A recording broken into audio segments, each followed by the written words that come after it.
Morning! Ayan, magluluto po tayo ng gulay ngayon. Ayan, Sunday. Christ the King. So, ayan, ginit na tayo ng mantika. Mga kapatid, naririto ang ating Panginoong Jesucristo. Nagigisa na tayo ng karne. So, ayan na po, magigisa na tayo ng ating sibuyas, bawang, luya, kamates, and then yung ating karne. So, ayan, mainit na po yung mantika. Lagay na natin yung ating sibuyas, bawang.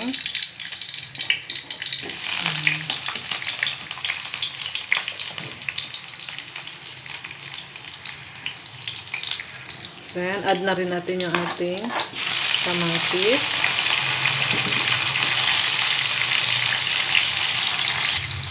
Ayan, add na natin agad yung ating karne. So, unahin natin yung ayan, taba. So, ayan, nag-brown na din yung ating taba. Ilagay na natin yung laman ng karne.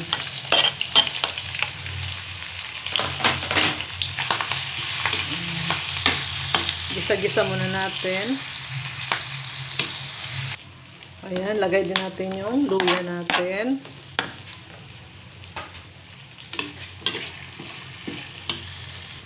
Ayan, lagyan na natin ng bagoong. So, mayroon tayong binagoong ang gulay.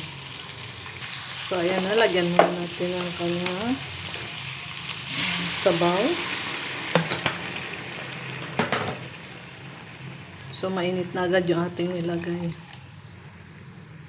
And then, takpan muna natin. So, ayan, kumukulo na yung ating sabaw. Lagay na natin itong pork cubes. Pagpadagdag ng lasa. So, add na rin natin yung ating gulay.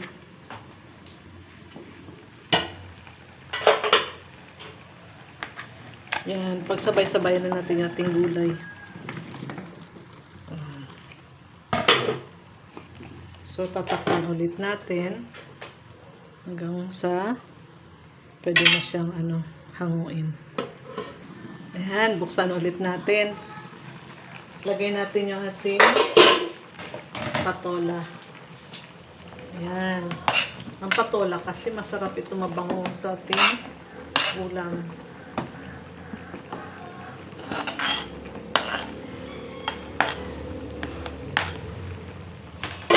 Ayan. Ang ating binagoong gulay. So, ayan yung ating gulay. Hintayin natin maluto yung patola.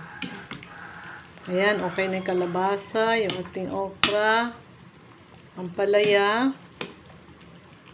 Ayan, unting pakulo pa. So, ayan, lagyan na lang natin ng konting asin. So, ayan, ang ganda ng kanyang pagkakaluto. Ayan. Pwede nating hanguin. Ayan, tikman natin. Kung sakto na kanyang alat. Kasi ang nilagay natin is bagoong. Kaya medyo maalat na rin ang bagoong. So, ayan, sakto lang. Hindi masyadong maalat. Kasi iwas tayo sa UTI. So, okay na. Ayan, so ayan ang ating ulam na binagoongang gulay. Happy lunchtime. Thank you po for watching. Till next time po.